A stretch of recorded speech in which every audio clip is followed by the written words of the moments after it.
Bonjour à tous et à tous, soyez les bienvenus sur la chaîne Sissa Math Ako. Dans cette vidéo, nous allons étudier la suite des racines d'une équation, ok? Et donc, sans faire de commentaires, nous allons passer dans le vif du sujet. Alors, on nous donne l'équation x puissance n plus x puissance n moins 1 plus point plus x moins 1 égale à 0, ok?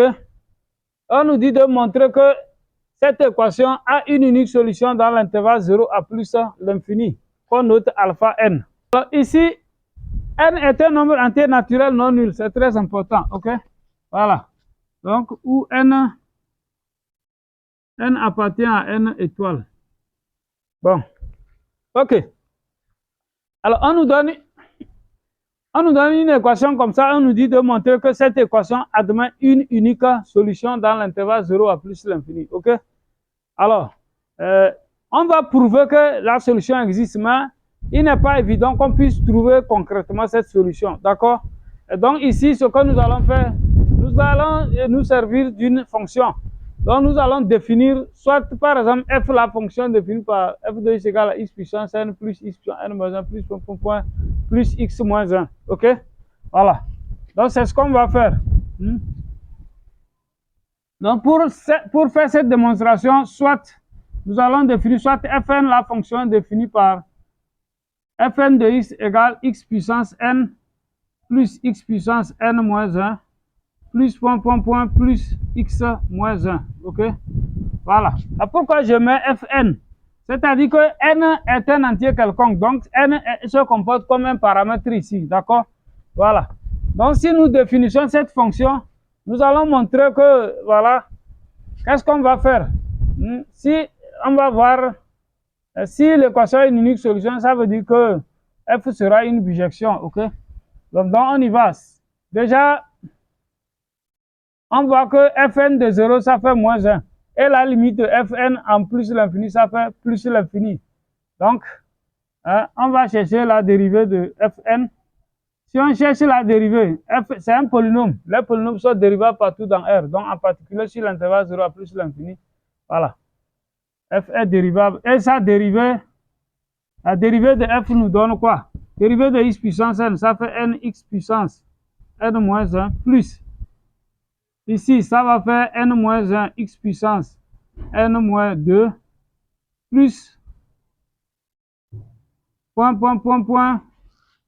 plus. Alors ici, normalement avant d'arriver à x, on arrive à x carré d'abord. Ok? Bon, plus dérivée de x carré, ça fait 2x, plus dérivée de x qui fait 1. Dérivée de moins 1, ça fait 0. Voilà un peu la dérivée de la fonction f. Alors, sans commentaire, puisque x est dans l'intervalle 0 à plus infini, donc cette dérivée est strictement positive.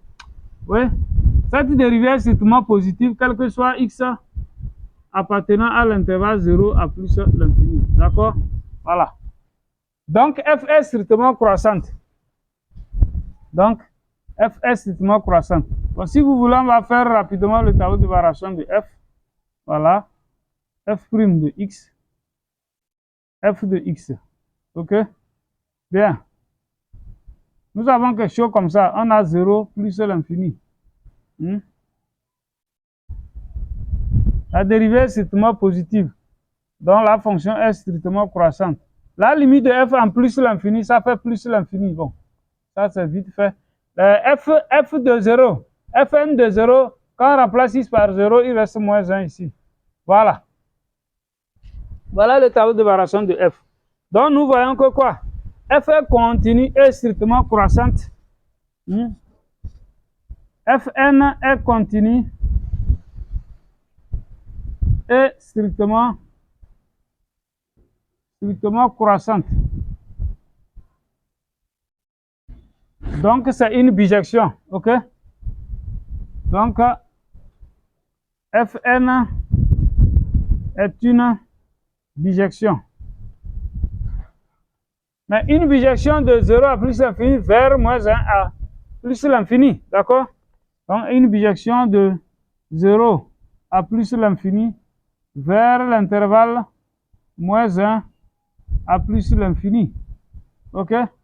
Mais comme 0 est dans l'intervalle d'arrivée, or 0 appartient à l'intervalle moins 1 à plus l'infini. Donc, d'après le théorème des valeurs intermédiaires, donc, l'équation f de x égale à 0 admet une unique solution. OK? Donc, d'après le théorème des valeurs intermédiaires, c'est ça que j'ai abrégé ici. L'équation fn de x égale à 0 admet une unique solution alpha n. Pourquoi alpha n? Parce que alpha, pour chaque valeur de n, la fonction change. Quand n change, la fonction change. Donc, de la même façon aussi, les alpha vont changer aussi. D'accord? Voilà, c'est pourquoi il faut le nommer alpha n. D'accord? Voilà. À une unique solution alpha n appartenant à l'intervalle 0 à plus l'infini. Voilà. Appartenant à l'intervalle 0 à plus l'infini. Ce qu'il fallait démontrer. Bien, dans la deuxième question, on nous dit de calculer alpha 1 et alpha 2. OK? Alors, c'est quoi alpha 1? Vous voyez que alpha 1 sera aussi l'unique solution de l'équation f1 de x égale à 0. D'accord? Voilà. Donc, alpha 1 est l'unique solution. J'ai abrégé l'unique solution de l'équation. Alpha 1 est l'unique solution de l'équation f1 de x égale à 0. OK? Voilà. Or, f1 de x, c'est quoi? Or, la fonction f1 de x. Donc, si n vaut 1, vous voyez, il faut savoir, pour des fonctions comme ça, il faut faire très attention. Vous voyez, si n vaut 1, là, nous avons juste x moins 1. La fonction, c'est x moins 1, d'accord? Voilà. Bon, je vais écrire les deux fonctions, vous allez voir. f1 de x, c'est x moins 1. Si on veut f2 de x, en ce moment, ça veut dire que si n vaut 2, puisqu'on commence par 2, on diminue jusqu'à, on s'arrête à moins 1. Donc, si n vaut 2, on aura x carré plus x moins 1 maintenant. Voilà f2 de x. Est-ce que vous voyez? Bien. Bon, donc déjà, pour l'équation f1 de x, f1 de x égale à 0 équivaut à quoi? X moins 1 égale à 0. C'est-à-dire x égale à 1. X égale 1. Donc, alpha 1 égale à 1. D'accord? Voilà. Donc, alpha 1 est égal à 1. Bien. Pas de souci là-bas. Maintenant, alpha 2 est l'unique solution de l'équation f2 de x égale à 0 dans l'intervalle 0 à plus l'infini. C'est très important. Nous sommes dans l'intervalle 0 à plus l'infini. OK? Voilà. Donc, je dis alpha 2 est l'unique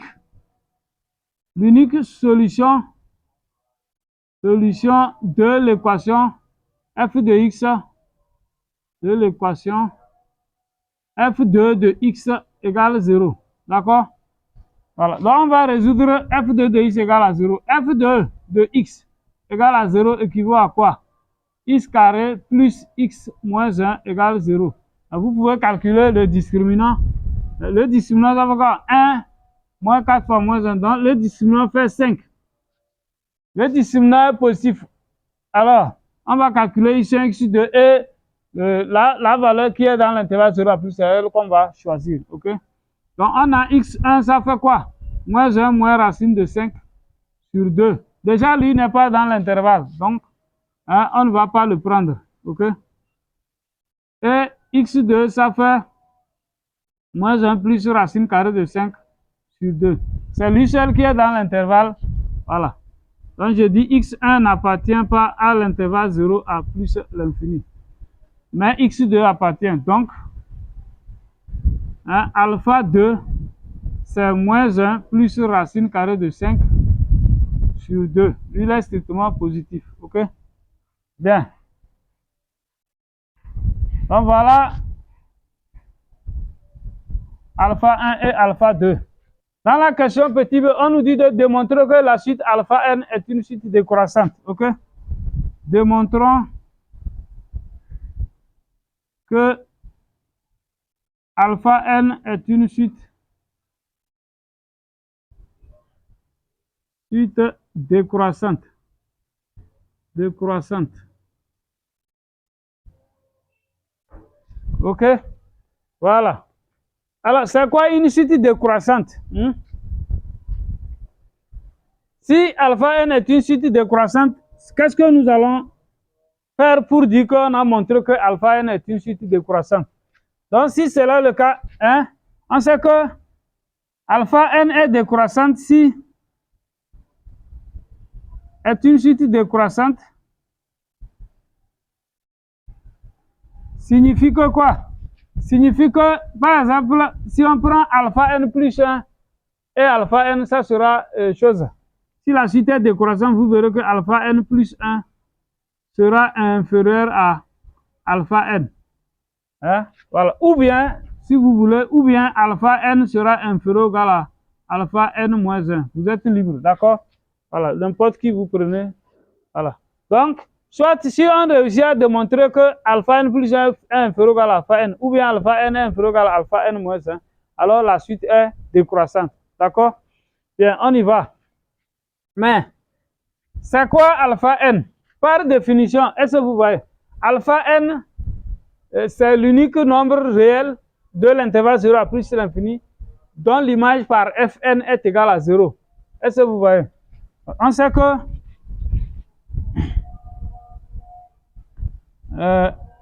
alpha n vérifie fn de alpha n égale 0. Fn de alpha n égale 0 car alpha n est l'unique solution de l'équation fn de x égale à 0. C'est le seul qui vérifie ça d'ailleurs. Fn de alpha n est nul.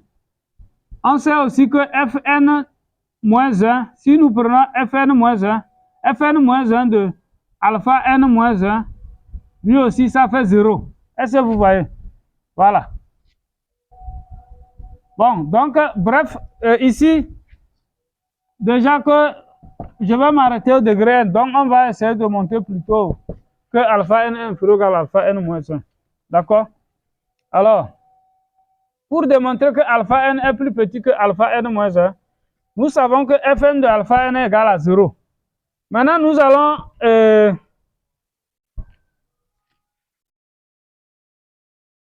nous allons calculer fn de alpha n moins 1. Fn de alpha n vaut 0. Maintenant, si on calcule fn de alpha n moins 1 et que ça nous donne un nombre qui dépasse 0, alors comme la fonction est strictement croissante, ça prouve que alpha n moins 1 sera plus grand que alpha n, parce que f est croissante. Pourquoi? Si une fonction est croissante, regardez, si une fonction est croissante et que tu as a plus petit que b, alors f de a sera plus petit que f de b. C'est une propriété, d'accord? Voilà. Donc ça, ce que j'ai encadré ici signifie que f est une fonction croissante, d'accord? Ok, donc c'est quelque chose comme ça que nous allons essayer de faire. Donc pour cela, comme on connaît fn de alpha n, nous allons calculer fn de alpha n moins 1. Calculons fn de alpha n moins 1. Ok? Bien. Mais ce calcul nous donne quoi? Fn de alpha n moins 1, ça fait quoi? Donc, dans l'expression de Fn, nous allons remplacer x par alpha n moins 1. Est-ce que vous voyez? Donc, ici, on aura quoi? Alpha n moins 1 puissance n. Parce que c'est x qu'on remplace par alpha n moins 1. Plus alpha n moins 1 puissance n moins 1. Plus, normalement, ce qui suit, c'est quoi? X puissance n moins 2. Bon, on n'a même plus besoin. Plus, point. Voilà, plus alpha n moins 1, moins 1. C'est bon? Voilà la définition de fn de alpha n moins 1. Hein, suivez bien ici. La fonction fn moins 1 de x, ça fait quoi? Ça fait x puissance n moins 1 plus x puissance n moins 2 plus point plus x moins 1. Voilà fn moins 1. Ok? Voilà. Par définition, fn moins 1 de x, c'est ça. Maintenant, si on calcule fn moins 1 de alpha n-1, on aura quoi? Fn-1 de alpha n-1, ça donne alpha n-1 puissance n-1 plus alpha n-1 puissance n-2 plus plus alpha n-1 moins 1. Est-ce que vous voyez? Voilà. Voilà ce que lui donne. Mais si vous observez bien dans l'écriture de Fn de alpha n-1, cette partie-là, c'est ça ici. Toute cette partie-là. C'est ça. Donc, on peut voir que on écrira alors Fn de alpha n-1, c'est égal à alpha n-1 puissance n plus Fn-1 de alpha n-1. D'accord? C'est ce que nous obtenons. Mais Fn-1 de alpha n-1, par hypothèse, il est égal à 0. C'est ce qu'on a vu ici. D'accord? Voilà. Donc, comme il est égal à 0, finalement, ça nous donne quoi? Donc, finalement, on voit que Fn de alpha n-1 donne alpha n-1 puissance n. Ok? Je dis car Fn-1 de alpha n-1 est égal à 0. Alpha n-1 est l'unique nombre qui vérifie ça. Ok? Bien. Mais, voilà, on vient de voir Fn de alpha n-1 qui est égal à alpha n-1 puissance n. Ok? Or, tous les alpha I sont tous strictement positifs. Les alpha n sont tous strictement positifs. Parce qu'ils sont tous dans l'intervalle 0 à plus l'infini. Et ils sont tous non nuls. Parce que Fn de 0 lui donne exactement moins 1. Donc, ce n'est pas chose. Ok?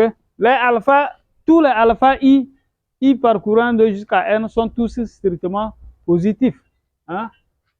Comment?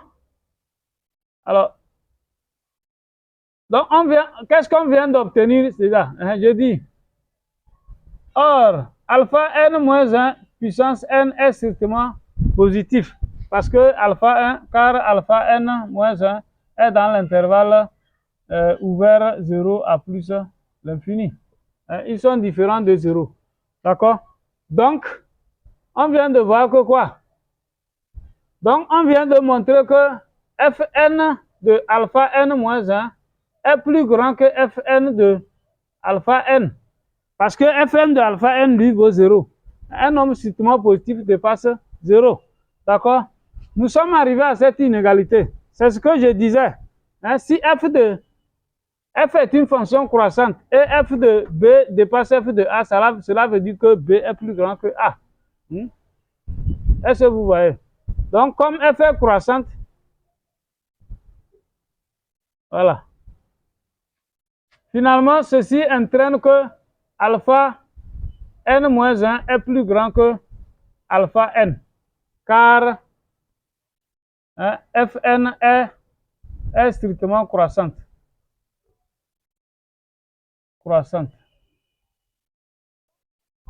Voilà, c'est ce qu'on voulait démontrer. Si f est croissante et que Fn de alpha n-1 dépasse Fn de alpha, ça prouve que alpha n-1 est plus grand que alpha n. D'où la suite alpha n est strictement décroissante. D'où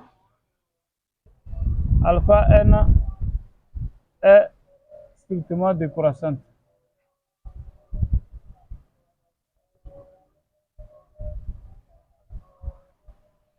Donc voilà comment il fallait montrer que la suite alpha n est décroissante. Ok? Voilà. Alors, dans la question petit c, on nous dit d'en déduire que la suite alpha n est une suite convergente. Ok?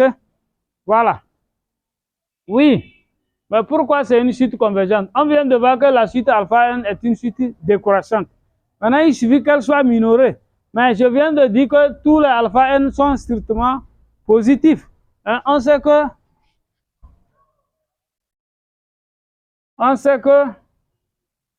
quel que soit l'entier naturel n non nul, ou tout n supérieur égal à 1, alpha n est positif. Alpha n est strictement positif. Ça veut dire que alpha n est minoré par 0. Donc le fait que alpha n est strictement positif prouve que la suite alpha n est minorée par 0. Donc alpha n est une suite minorée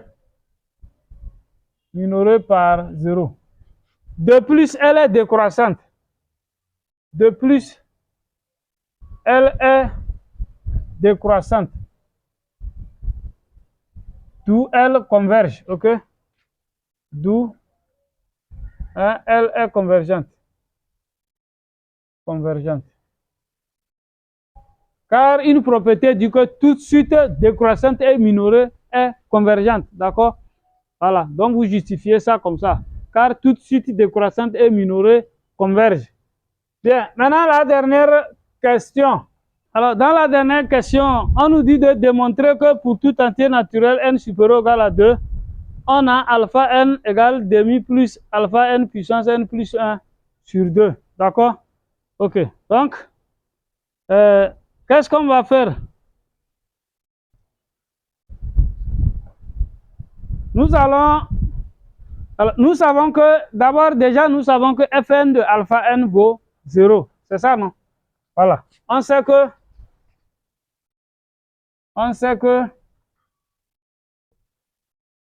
fn de alpha n est égal à 0.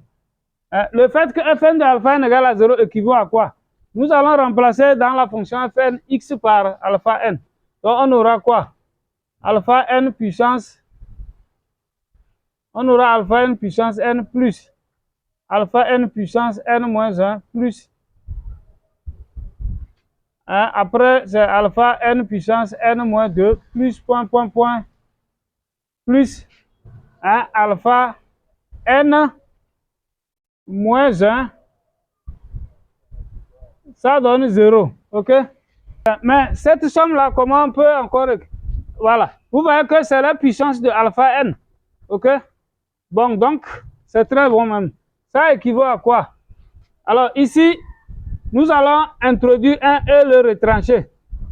Vous allez voir, ça fait alpha n puissance n plus alpha n puissance n moins 1 plus, ainsi de suite, plus alpha n.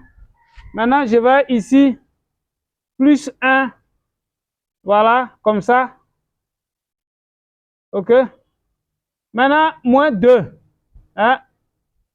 égale 0. Pourquoi je fais ça? Puisque le moins 1 qui est ici, ça fait 1 moins 2. Ok? Voilà. 1 moins 2, ça donne 1 moins 2, ça fait moins 1. Bon. Maintenant, ça là, ce qui est dans la parenthèse, c'est quoi? C'est la somme des termes d'une suite géométrique de premier terme 1 et de raison alpha n. Ok? Donc, ce qui est parenthèse là, ce qui est dans la parenthèse, cette somme, ça fait quoi? Donc, ça fait le premier terme, c'est 1. 1 multiplié par 1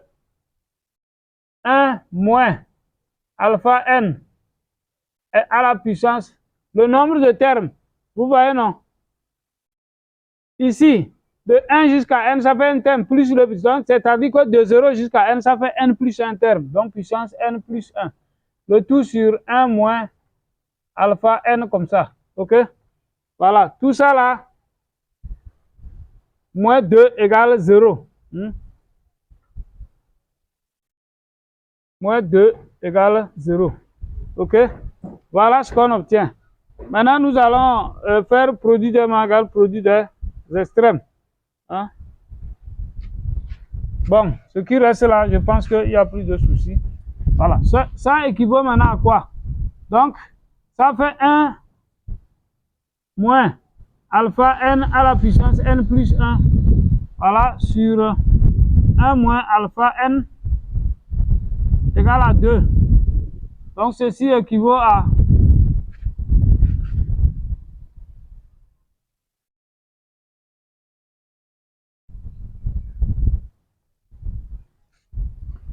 bon, vous tirez alpha n, je n'ai pas de place.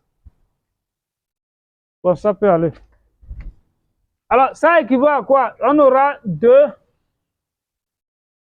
facteurs de 1 moins alpha n égale à 1 moins alpha n puissance n plus 1. Ok? Donc, ceci équivaut encore à quoi? On tire chose. Donc, on aura, si vous voulez, alpha n moins 1, je vais tourner.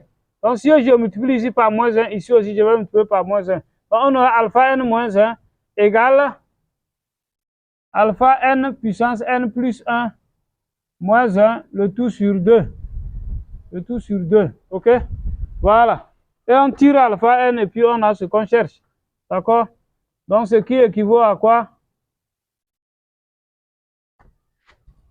Donc, c'est équivalent à alpha n égale 1 plus alpha n puissance n plus 1 sur 2 moins demi.